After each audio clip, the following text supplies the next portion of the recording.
Évangile de Jésus-Christ selon saint Matthieu, chapitre 9, versets 9 à 13. En ce temps-là, Jésus vit en passant un homme du nom de Matthieu, assis à son bureau de collecteur d'impôts. Il lui dit « Suis-moi ». L'homme se leva et le suivit.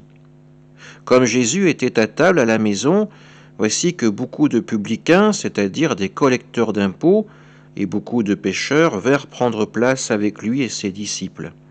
Voyant cela, les pharisiens disaient à ses disciples « Pourquoi votre maître mange-t-il avec les publicains et les pécheurs ?» Jésus, qui avait entendu, déclara « Ce ne sont pas les gens bien portants qui ont besoin du médecin, mais les malades. Allez apprendre ce que signifie « Je veux la miséricorde, non le sacrifice ». En effet, je ne suis pas venu appeler des justes, mais des pécheurs. Acclamons la parole de Dieu. Dans cet évangile, nous faisons la connaissance de Matthieu, le collecteur d'impôts. D'une manière générale, les collecteurs d'impôts n'ont jamais été vraiment appréciés par le peuple, mais la situation de Matthieu est encore pire, puisque non seulement il collecte l'impôt, mais il le fait au profit de l'occupant romain.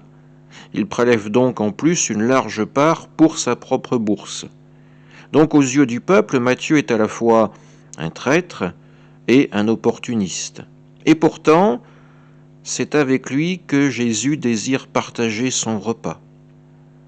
Tout le monde est offusqué, tout le monde reproche intérieurement à Jésus de manger avec un traître à sa patrie. Pourtant, Jésus a ces paroles pleines de justesse.